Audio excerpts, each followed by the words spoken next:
зөвхөн хавдар судлалын үндэсний төвөд үндэснийхээ хэмжээ улсын хэмжээнд нэг газар төвлөрөд. Бид нар энийг зөв зохион байгуулалт зөв хийгээд энэ төвлөрлийг сайруулчвал бусад тусламж үйлчилгээнүүд нэг тийм хүнд биш. Ирэх жил 26 онд багтаад энэ төв эмнэлгүүдийг ямар юм төвлөрлөгөө бид нар болгоч чадах юм байгаа. Хавдрынхыг бол энэ жил бид нар 12 сарын 1-нд гэхэд хийнэ гэж байгаа. Ямар нэг очир дугааргүй болгоно гэж байгаа. Тэгээд энэ эхлэн тавигдсан. Одоо жишээ нь хавдрын судлалын үндэсний төв дээр хийгдэг туяа эмчилгээ өнгөрсөн 6 жилийн турш суурилуулагдсанаас хойш бараг 2 сарын очиртой явж ирсэн. 6 жил. Тэнийг 6 сарын дотор ямар ч очиргүй болгож боллоо. Одоо өнөөдөр туяа эмчилгээ хийлгэе гэсэн өнөөдөр эмчилгээний ясам бол маргааш орох боломжтой тийм л болцсон байна. Тэгэхээр одоо бид нар бусад тусламж үйлчилгээ хавдар дээр мис заслын тусламж үйлчилгээ бол нэг тийм олон хоногийн очир дугаар байхгүй байна. Хамгийн их очир дугаартай байгаа зүйл бол энэ хийм бай эмчилгээ, хяналтын үзлэг ажиллагаа. Хавдар судлалын үндэсний төв дээр өдөрт ирж байгаа хүмүүсийнх нь 30% нь л шинээр оншоо тогтоолгож эмчилгээ авах гэж байгаа ийм хүмүүс байна. 70% нь хяналтаа хийлгэж байгаа давтан эмчилгээ хийм бай эмчилгээ хийлгэх гээд аймаг орон нутгад дүүргүүдээс ирж байгаа хүмүүс байгаа байхгүй. Тэгэхээр энэ 70% чи юу гэсэн үг гэхээр энэ үндэсний төв дээр ирэх шаардлагагүй хүмүүс гэсэн үг. Тухайн амьдарж байгаа аймаг дүүргээс авах боломжтой аль хэдийн оншоо тодруулаад мэдцлээ хэлгээд байнгын тогтмол хийдэг эмчилгээгээл хийлгэж байгаа улсууд гэсэн үг байхгүй. Одоо ийм эмчилгээ энэ. Яг тийм учраас өнгөрсөн хугацаанд 7 аймагт хийм бай эмчилгээ хийлгэж исэн бол одоо энэ сард бүх аймаг хийдэг болчихлоо. Бид нар энэ дэр хүний нөөцөө сургаад ийм дэрийг нь яаж нийлүүлэх үү гэдэг бүх талаас нь тоног төхөөрөмжийн хангалт бүгдийг шийдсэн. Энэ дүүрэг болгон өөрсдөө хавдрын төвтэй болж байна. Баянгол дүүрэг дээр хавдрын төвтэй болсон одоо тусламж үйлчлэг нэмэгдэж байна. Сүхбаатар дүүргийн сэлб нэгдсэн эмнэлэг дээр 20 ортой хавдрын төвтэй. Баянзүрх дүүргийн дарих нэгдсэн эмнэлэг дээр бас хавдрын эмчилгээ онцлогоо хийм бай хөнгөвчлөх эмчилгээ хийдэг болсон.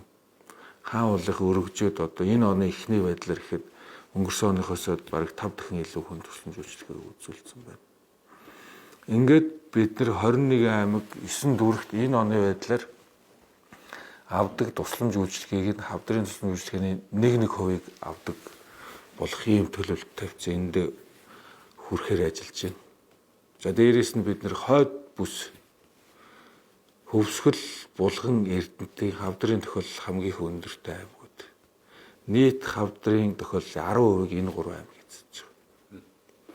Тэгээд бид нар эрдэнтийн Медпас эмнэлгийг одоо хавдар судлалын үндэсний төвийн харьяа хойд бүсээ хавдрын төв болгож байгаа.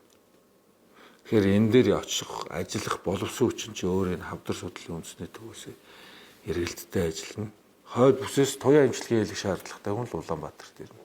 Бусд нь Улаанбаатарын хэмжээний ижлэхэн тусламж үйлчилгээ. Одоо тэнцээ 2 СТ, 2 МРА гэдэг ангиограф гэж шаардлагатай тоног төхөөрөмжүүд бүгдөө бэлэн байж байгаа. Эдрийн ашиглалт маш сайн нэмэгдэнэ гэсэн үг. Тэгээ хавдрын эмнэлгийнхаа өргөтгөлийн барилгыг бид нар худалдаж авна энэ жил. Ингээд бид нар энэ бүх тооцооллуудыг хийгээд энэ жил хавдрын эмнэлгийн одоо очир дугаар энэ 2 сар хүлээдэг. Одоо оншоо тодруулах гэж ирээд 2 сар болоод байгаа байхгүй. Ирээд эмчтэй үзүүлнэ. Эмчтэй үзүүлэх цагаа аваад 7 хоногийн дараа үзүүлнэ тэ. Эмчтэй үзүүлээд гарч иртэл эход харуулах. Энэ тулд эход харуулах цаг авна. Эход харуулчаад эргээд эмчтэй үзүүлэхэд тул цаг авна гэдэг. Ингээд 2 сарыг барддаг байсан бол энийг бид нар өөрчлөлт эхэлсэн. Одоо доотлол нь ер нь сар гаруй ингээ хөөцөлж ийж одоо хийж байна гэдэг одон төсөмж тэгээ ер нь нэг удаагийн очлолтоор цагаа ингээ аваад нэг доор ингээ үзүүлж болдгоо юм тэр хүмүүс. Одоо их тийм систем рүү орж байна. Нэгдүгürt бид нар тусламж үйлчилгээ авах хүмүүс 2 шугамд ангилж байгаа. Төрөний ярьсан онш тодруулахаар ирж байгаа 30% тусад нь үзнэ. Тусад нь. За нэгэнд онш нь тодорцсон давтан үзүүлэгч байгаа дараагийн давтан эмчилгээ хийлгэж байгаа улсуудад тусна. Тэгэхээр тэр чинь онш тодруулах гэж ирж байгаа улсууд 2 сар болоод шүү дээ эмчилгээ хийлгэхийн тулд. За тэр чинь өнөөдрийн байдлаар 14 хоног руу орсон байгаа шүү. Ирээд оншоо тодруулаад яг эмчилгээгээ хийлгэж эхлэхэд 14 хоног болцсон байна. Тэрийг хэд болох юм бэ? Тэрийг бид нар энэ онш тодруулахад зайлшгүй хугацаа орох юм байна. Ер нь бол цаг авах үзүүлэхийг нь бол одоо цаг алдахгүй өнөөдөр үзүүлье гэж хүсэх юм бол дүүрэг аймагаас нь хүн илгээх юм бол шаардлагатай бол маргааш нь үл үздэг болж байгаа. Эхний үзлэг маргааш нь эхэлдэг.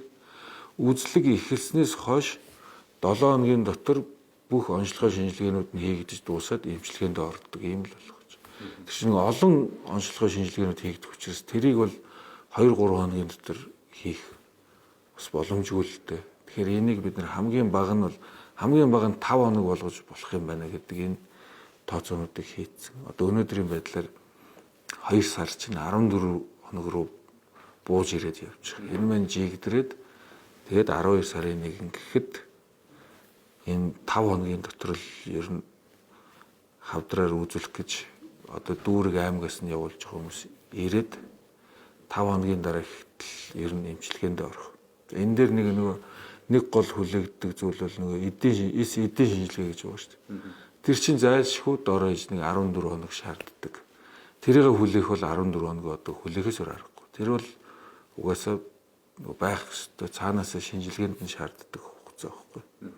Тэгээ бид нар одоо аймаг дүүргээс ирж байгаа хүмүүс бүгдөө аймаг дүүргийнх нь эмчнэр хавдар судлалын үндэсний төвийн тэдэн тод кабинетд очиж үзүүлээрэ гэд шууд цагийг авч өгөөд явуулдаг энэ систем рүү бид нар ороод эхэлсэн. Одоо Баянгол дүүрэг гэж яриад байгаа чинь Баянгол дүүрэг хавдар судлалын үндэсний төв хоёр энэ рүүгээ орцсон. Одоо бид нэр хавдрын үндэсний хэмжээний хавдрын авах болж байгаа юм. өрхөөс дүүрэг рүүгээ л явуулна. Тэр нь бас эхэлсэн. Тэгээд бид нар маргааш үндэсний хэмжээний хавдрын хурлыг хийж бүх хавдар судлаач эмчнэр аймаг дүүргийн эмнэлгийн дарга нар, эрүүл мэндийн газрын дарга нар ирж байгаа. Энэ дээр бид нар та нар ийм процессор хүмүүсээ дараагийн шаталтай шилжүүлнэ шүү. Та нар ийм онцлогоонуудыг хийчихэд явуулна шүү гэдэг энэ мэдээлэлээр нь хангаж өгч. Ихгүй бол одоо нэг ийм болж байгаа. Одоо хавдар судлалын үндэсний төв дээр очихоор нөгөө компьютер томографийн шинжилгээ хийлэг гээд тэнцэн очоод тэрнийх нь очир дугаар маш их болоод байдаг.